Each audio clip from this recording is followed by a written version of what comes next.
Hello, welcome again to this week's episode of Empower Your Week. I must tell you, the love for the last episode has been overwhelming. Thank you so much for the comments and all of the feedback. And get some people are actively communicating via email. So please do well to, if your question or your feedback is not what you want to make public, it's okay. You can say the questions or your comments to Mohi at mexico.org. But I want to encourage you to actually like, subscribe, and share this video with friends already, because we could tell that the engagement in terms of views was quite engaging, fantastic. I must also mention we are on a mission to get 1,000 subscribers before October. All right, so jump on that and campaign, and let's see where we can get to today. We'll continue the conversation that we started with Dr. Tosin Adebayo. That was fantastic. She did an amazing work breaking down the topic love versus lust, creating a God-centered relationship. And so we thought, it was based on good feedback and engagement last week. And so we thought about how about bringing some people from Mesoport who actually have might have some opinion or maybe some thoughts, want to get feedback, want to see what they have to say as well. And then we can prepare ourselves for something interesting this weekend. I don't want to miss it. We'll be talking about the social product that is coming up. At this time, we'll transition into the interview. Welcome with me, Don and Bessie. Hello. Hello. How are you guys doing today? Very well, thank you. Very well, thank you. That's after you guys are looking fantastic. Bless the Lord. I like the glasses, Bessie. Classic gang. Right. Okay. How's your day today? How's it? And it was good. Great. Yeah. Good. Done. Yeah, but that was pretty good. Awesome. Can you just quickly tell us what you do? Okay. Hi, everyone. I'm Blessing. I'm a cybersecurity analyst by trade. And then here at Mercy Court, I had the Workers Directorate, which is really in charge of the workforce. So if you want to join a department, come talk to me. Awesome. Hello, everyone. My name is Idongise Donatus, but you can call me Don. I am an international medical graduate. Here in Mercy Court, I am in the protocol department. I must say that one of the things I'm proud about Mesoport 4 is the quality of people that God has blessed us with. I mean, people who are doing the work, not as just workers or volunteers, but rather they are actually putting their hearts into it. I think in a corporate organization. So you might want to join us, all right? Okay, so I don't want us to take so much time, and let's just dive right into it because I'm ready to go. Did you guys have an opportunity to watch the video? I did. Yeah? What do you think? It was a good one. Well done. Okay. So I want us to start with a little bit of an icebreaker. Okay. Right? So for you, either of you can start. What comes to mind when you hear love versus lust?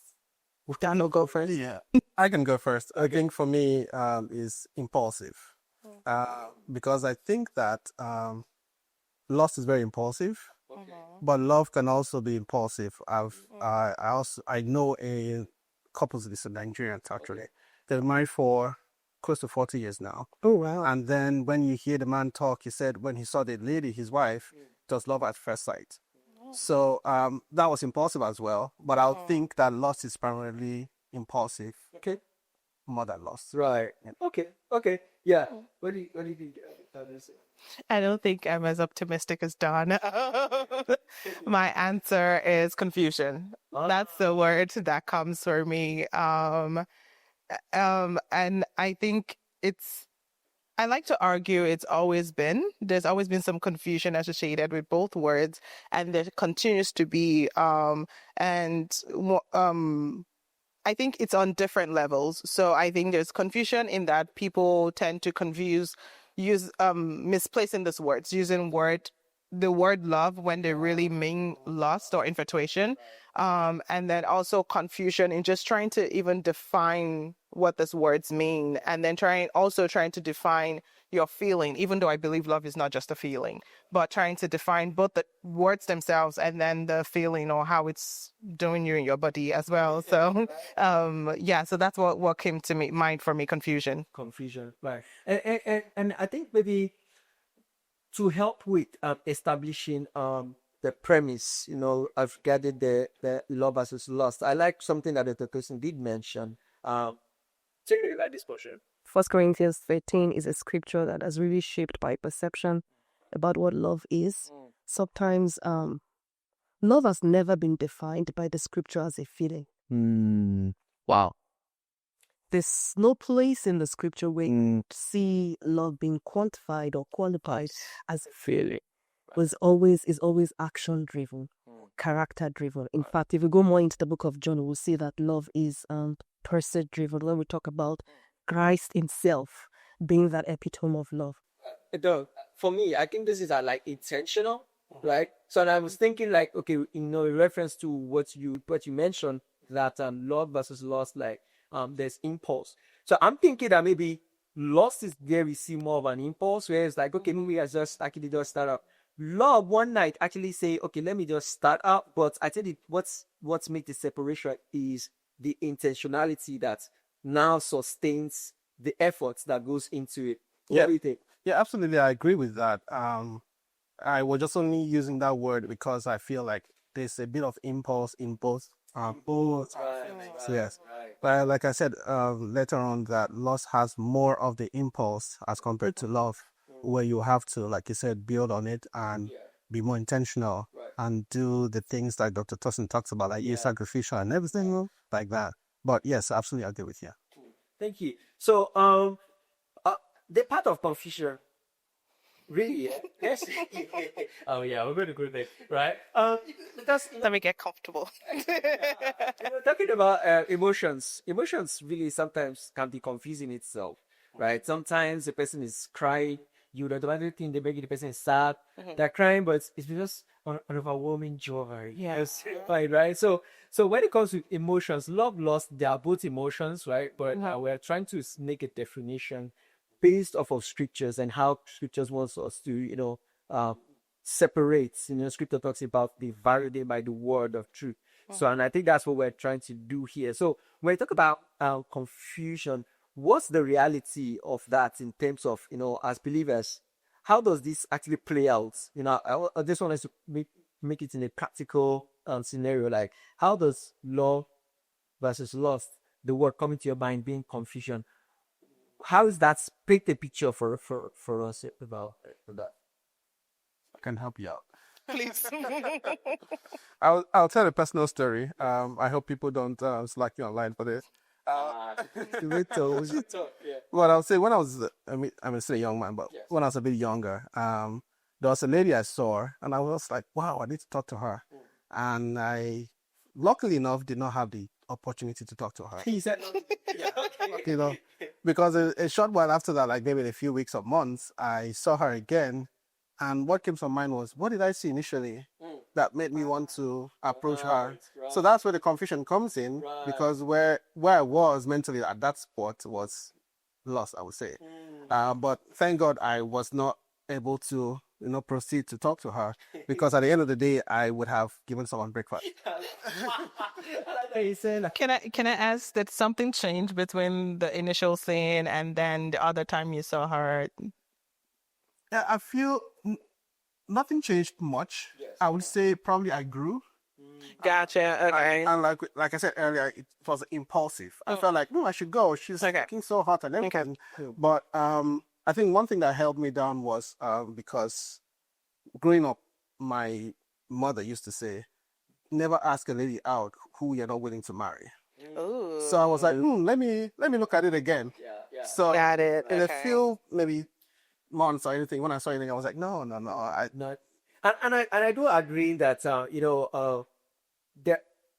there are moments that we are in that our thoughts, our actions might be impacted by those moments. So in a separate moment, I like, no, I'm not interested in that, So I like that. So yes, we are getting into the spicy part. But before we proceed, I want to engage you guys. Write in the comments, love versus lust. What comes to mind? Share with us. Okay, so you both have seen the video. You guys watched it, and Yes. that's one of the reasons why you're here. But I wanted to ask, what's one thing of all that was said that comes to that's you also is a high takeaway for you? Like, man, this one because they're the one. Let me bring out my notes. Okay. It's about to get this. Okay, so want to go first? Okay, so one thing that I would say stood out for me, I wrote it down, was the oneness in marriage. So Dr. Tosin was talking about how you get to the point, or you should, excuse me, you should be at a point in your marriage when you're so comfortable with your partner that you can be like really naked with them, not like the literal sense of nakedness, but like the intimacy is there that you can be so vulnerable as to tell them when, yes, you're married, but you might be lusting after somebody else for them to help you. And for me, that stood out. Because I also believe that if you're willing to marry somebody, you should be able to commit to that level of vulnerability with each other, and that level of honesty, and also be mature enough to be accepting of this version of the person that you chose to marry that you may not like at that moment. Yes, because I think if acceptance is not there, you might do it the first time, and depending on the reaction, that can close that door and that vulnerability is over. And for someone like me who's not like, vulnerability is not my number one trait, how you respond the first time is going to decide what I do going on. So that really stood out to me. It's just that. And then the question that kind of came out from that for me was, how then do you get to that point of such a healthy romantic relationship that both of you are comfortable in yourselves and then comfortable in your partner, your spouse, that you know that, okay, from a lady's perspective, I'm going to tell him this, and it may not be the sweetest thing to hear, but he'll hear me out and listen and not judge. But then help me grow. Yeah. Not condone like nonsense, but still like help you grow. Yeah. So that's what stood out for me. A whole lot, that I want to actually follow or not that point and you actually did make, but I'm gonna hear from Doc. For me, it's actually the same thing. Okay. But where I'm coming from is where she said that something like you should tell your partner, I'm having this feeling, or the other person who has not in marriage, being mature enough to be able to handle a conversation. For me, I was also thinking in terms of from a man's perspective. Yes. A young man, especially Africans, we are told to be strong. We are told to handle things as a man. You know, sometimes we don't really express our emotions. Especially for me, for example, I have a military school background. So The combination. so if you have that kind of combination, it's even harder for you to be vulnerable to somebody else. And nowadays, our ladies now, please don't come for me. No, just say it. Some ladies are very sensitive now. Yeah. For example, you hear things like, you can't tell me what to do. You can't say that to me. So even at in workspace, you hear that, I can't tell you what to do. I can't tell me something like that. For example, even someone comes to work and you maybe if I scold them or tell them, you're wrong, and they still always have that, what I say, fight back or self-defense mechanism. So my question to her would be, how do you navigate a young man being able to be that vulnerable to express something you feel? Because most men always go to other men to talk. That. And as a young man going to another man, God help you, that person is God-fearing. Because if they are not God-fearing, they'll always tell you to, you can pursue it. Your wife will never know. And then also, for example, you're able to express yourself. What if your spouse is not mature enough to handle that conversation?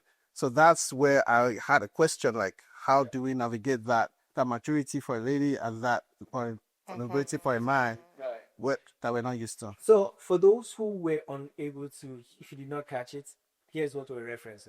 But how can we build trust? And honestly, this really hits me, the way you asked that question, because I know the task is not even that vulnerability. It's building your relationship to the point where we can both sit down and say, babe, I'm struggling with masturbation. I'm struggling with pornography. I'm struggling with this. And both of you say, don't worry, Kini, the devil's a bastard. Come here, and let's and you join hands together. I think that maturity is what many times we don't get to in marriage. That's we think more of I'm emotionally ready for marriage. Yeah. Now I have all the physical features. Yeah. Beautiful. What's there? What's there? Let's get into that. But that's emotional and spiritual maturity that we can. You are under God. You are one. Who is a man that will decide to expose his head to danger? So I'm going to be following up if you're on the point that you made. So Sister Blessing here is single, right? She's single. Shoot your shot. Oh God. Okay, I think that's it. But anyway, if you know, you know. So I'm gonna say this, right? So Okay. you did mention that the points that stood out for you was where she did mention that being vulnerable. Yeah. Right. And one part that she was referencing was that maturity in both spouses. And I think that maturity is not in marriage that it starts. Maturity already starts out. I agree. Yeah. So I wanted to ask, right? How would you say for we're believers, right? And so that's the background of all that we're talking about, right? So my question to you then is that how would you say that a single sister can get themselves that space, headspace where they can be mature enough to take on, things that are shocking. Questions are shocking. Imagine, let me budget. Okay. Teacher told is that she said that the man comes around. She said to maybe she said the lady come down and says, or the man is saying my wife, I said this lady. Yeah. What kind of maturity? The kind of maturity for a woman to hear that and not say, cheating on me. So, do you think that's possible for a single sister to well, let me just say, what does that look like? The maturity. Yeah. Okay. I agree with you when you say maturity doesn't start in marriage. I also believe it should be before marriage. I'm a strong believer in therapy. I'm a strong believer in working on yourself. And that includes spiritual health, mental health, physical health, all of that. So the maturity part of it and being able to take that response as a lady, I'm not going to lie. Nobody wants to hear that somebody's finer than them. I don't. But if you are being very honest with yourself, you're not the finest person in the world. Somebody is always more beautiful. Somebody's always more educated, more well-spoken, all of that. Why I bring up therapy and why I bring up working on yourself is because it's easy to write this list of I want an emotionally available man. I want somebody that's going to listen to me, blah, blah, blah, blah, blah. Whatever is on your list. Something I heard recently is when you write that list, right, are you that list? So you're asking for somebody's son to be all of this, and all of this. You yourself, if you're being very, very honest, and I'm for the girlies, I'm not going to be part of the people that are like saying, what are you bringing to the table? All I ask is be honest with yourself. When you're asking for a man that's emotionally available, are you emotionally available? Are you emotionally mature? So you need to be able to, if this is something you feel like you want to be able to talk to your husband about, make sure that you're also at the point that you can accept this from him as well. So I think that's part of it. Just being very brutally honest with yourself of like, this is where I'm at. Okay, I'm not there yet. Then I need to keep working on it. I would say definitely it involves a lot of personal work that's not pretty. So as singles, right? Is it possible to actually see a lady? I'm asking you that. Same here. A lady, I just say, okay, while lust played out to my head, I'm not going to dwell on it. I'm like, okay, I'm just going to move on. How does that, I think that as a believer that you are, how do you manage instances where lust comes in? Because it's established. There are instances of lust, but as a Christian, right? How do you actually manage that and to move on, even as a single? Well, for me, I would say for singles, it's all about self-control, first of all. So, as a believer, you should dwell in the Word of God. The Word of God should dwell richly in you. So, if you have that self-control, you'll be able to say no to certain things, self-denial. Because, for example, say as a small child, you would see maybe your mom said, "Don't eat that food," and you would just go and look around and pick that food. Yeah. But as you go as a believer, you would have that consciousness to say, "No, this is the devil speaking to me. I have to, behave myself and stop that." So I would say, as Christians, we need to have that self-control. Even if you feel that strong passion for someone, just time will tell. Just give yourself time and wait and see how that develops. Yeah. Secondly, what I would say is, as young men, I don't think we get enough training when it comes to preparing for marriage as compared to our female counterparts. For example, growing up at home, I would always hear my mom say, "Oh, teaching my sister how to cook, teaching my sister, oh, you can't talk to men like this, you can't do this, you can't do that." But I don't think I had that same. Yeah, I don't think I had that same training or same rules laid down for me on how to treat ladies. Right. So that comes back to you as a man to be conscious enough to train yourself or to seek out for help. Like seek out for, people you can look up to, people that can be mentors to you. Right. Which I would say maybe if Mercy Court could maybe start a mentorship program for young men, it will help, because if you see the rate of men committing suicide and depression is on the high. Because men, for example, keep things to themselves. Men also have, say, bad friends that influence their lifestyle or decisions they want to take. So first, self-control, and then seek out for people you can look up to, people that could, you could tailor your life around after. Yeah, thank you for sharing that. One of the things I'm taking from that is, of course, the self-control, but the other part is hearing something about community. Yeah.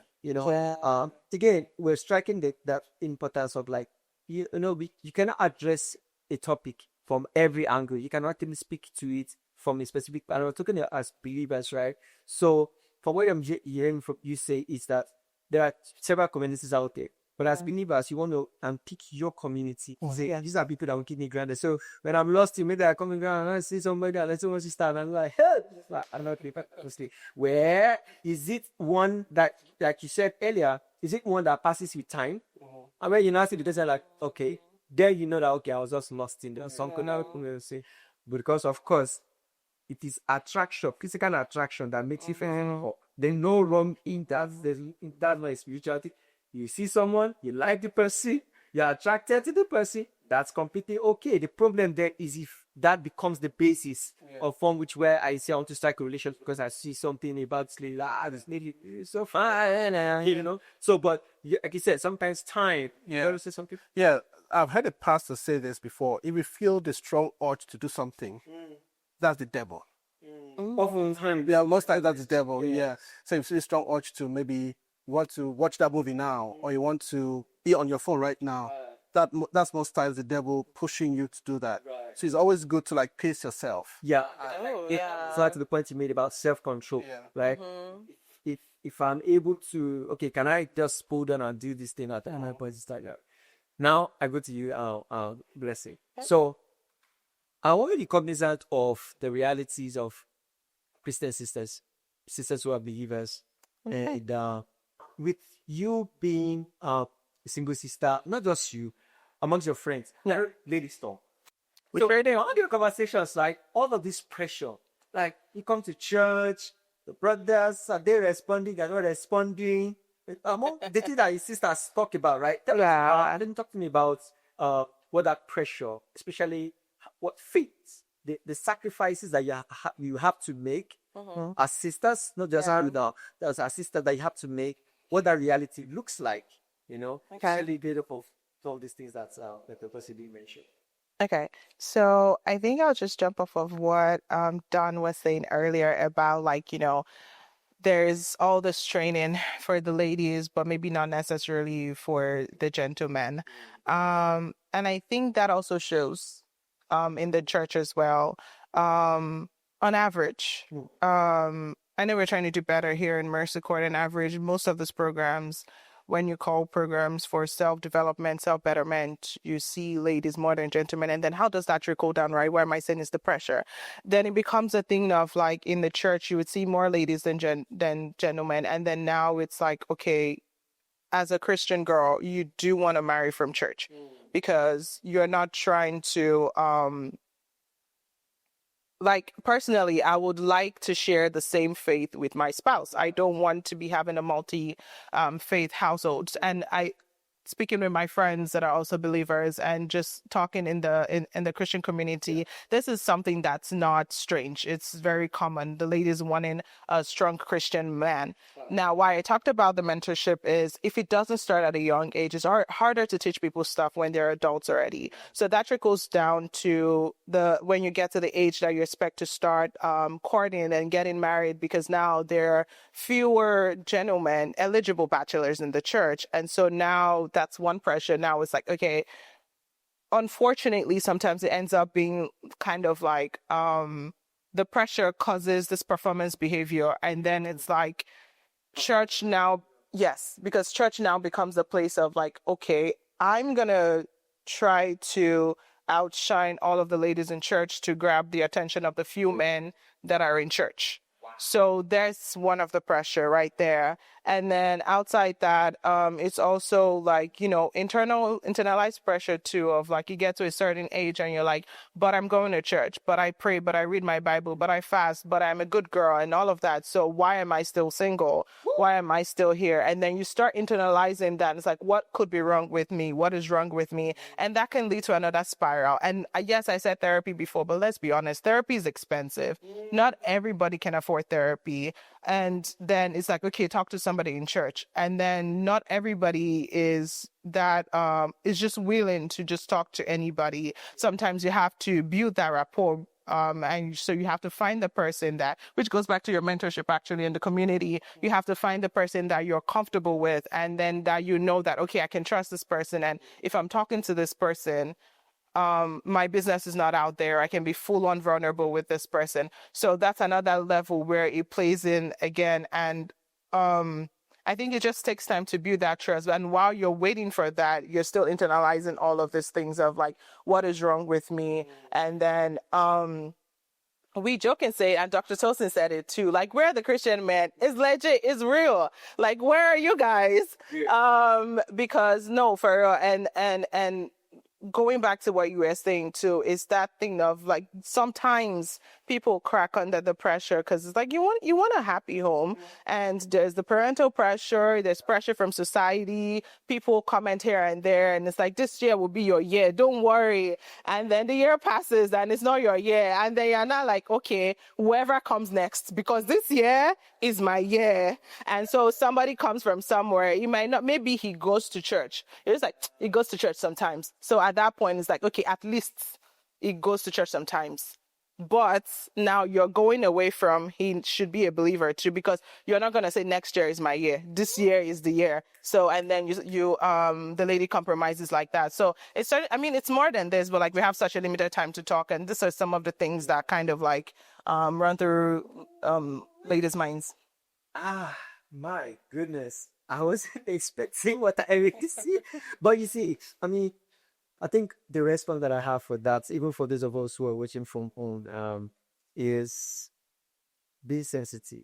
Because there's some things that would say, especially those of us who are married and those who are maybe older, our parents, our relatives, uncles and aunts, and we wish them well. We wish our little brothers, sisters well. But I'm specifically speaking to sisters because, like, I could tell, right, that of course I know because I have a lot of sisters and I have brothers, but I have a lot more sisters because of what I have also experienced, with my growing up with my aunties and what they also went through. It makes me understand what the challenges can be. But to hear a sister articulate clearly, the things that we tend to say to single sisters, sometimes it adds pressure as well. And there is the man. It's not like you don't want the man to you to say. But then she asked a very good question. And I put that question to you, those of you watching. If you're a single brother, why don't you come to church? But we have a brother in the house. It's done.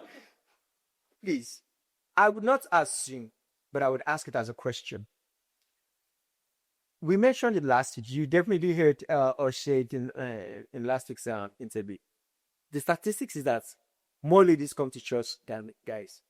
What are the realities? Maybe things that the sisters don't know. That even myself, maybe because I'm out of the lead now. Yeah, because sometimes I can be talking and I'm assuming that things are still the same. But what's the reality? Why do you think guys tend not to come to church? Or is it because you are a Christian or something? What's the difference? What's going on there? You tell, I'd like to know. Oh, that's pressure. I think that our world has changed a lot. I think what the Bible says that in the last days men will become lovers of themselves. I think that's what is happening. Most guys now just enjoy playing game at home, maybe watching movies. They feel like church is boring. I have someone that I've been trying to invite to Mystery Court. He's a guy, and he's like, no, I'm not going to church. It's boring. I'll watch online. So people have become more about themselves now than actually trying to come to church, which is where, evangelism comes in, like going out to reach out to people. I think that's the one thing. Second thing is that our society too has become so morally corrupt. Speaking from a medical perspective, now there is more cases of Down syndrome than we had 10 years ago. Oh, wow. That's because most people marry late now.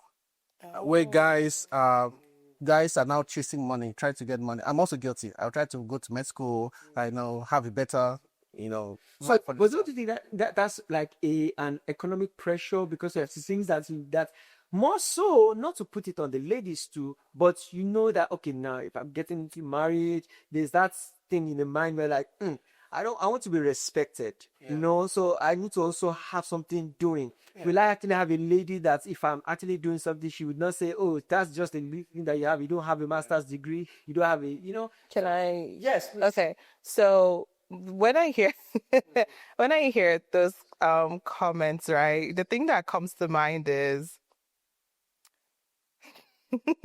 what comes to mind is if you know what you want, that shouldn't be in your mind. And I'll explain.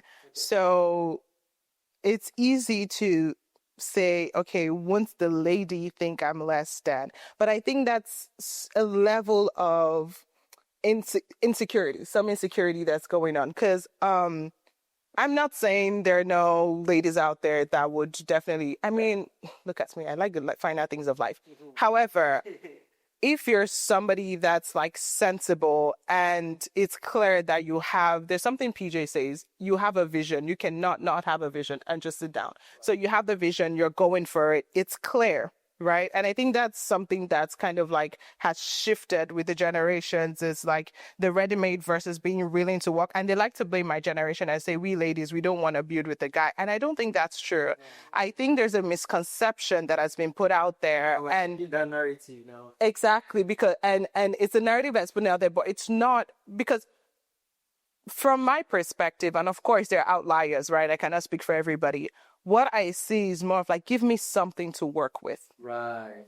Don't just, because you will never be ready if you're waiting to have all the money. You will not have all the money. And when you get, okay, your goal is $1,000. You're going to get to $1,000 and your wants and your tastes are going to increase. Then it becomes 10,000. Then it becomes $1 million. True. So you're never, ever going to be ready.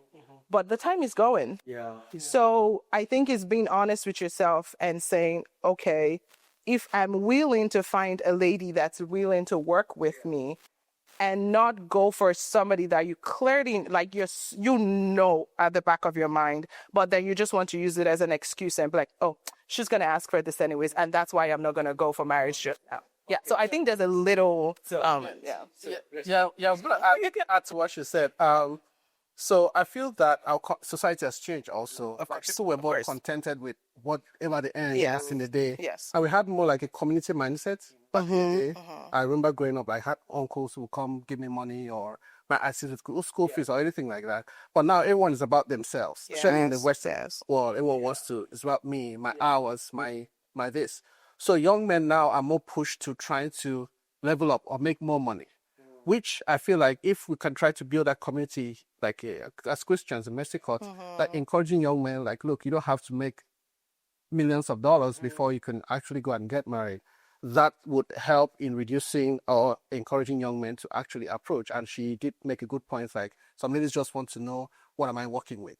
Secondly, what I would say is for ladies, this is just to encourage them. Look, don't feel pressured to be like my counterparts in the world are getting married easily.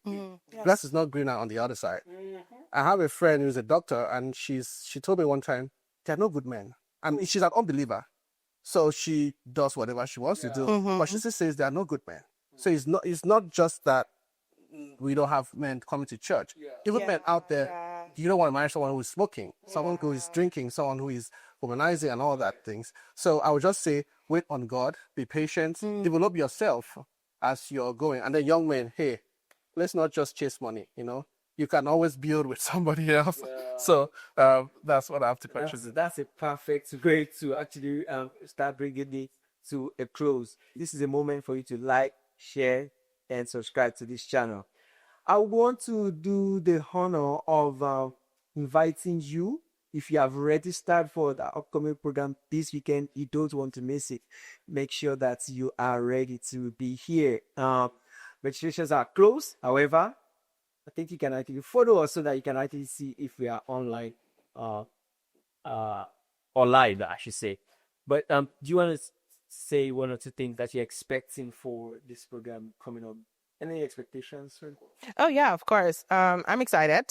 First off, definitely come down if you registered. If you cannot make it, give somebody the ticket. Don't waste the ticket. But yeah, I'm always interested in just like peeling back the layers of things, especially things like romantic relationships that has been romanticized over the years. And for me, yes, the romance is great, but like beyond the romance, what happens? I know it's been kind of I know in this generation we're talking about things more. We're being more open and having more open and honest discussion. So I'm just happy for that. Yeah. That's it. Done. Hopefully that we're going to have more single guys come around. No pressure.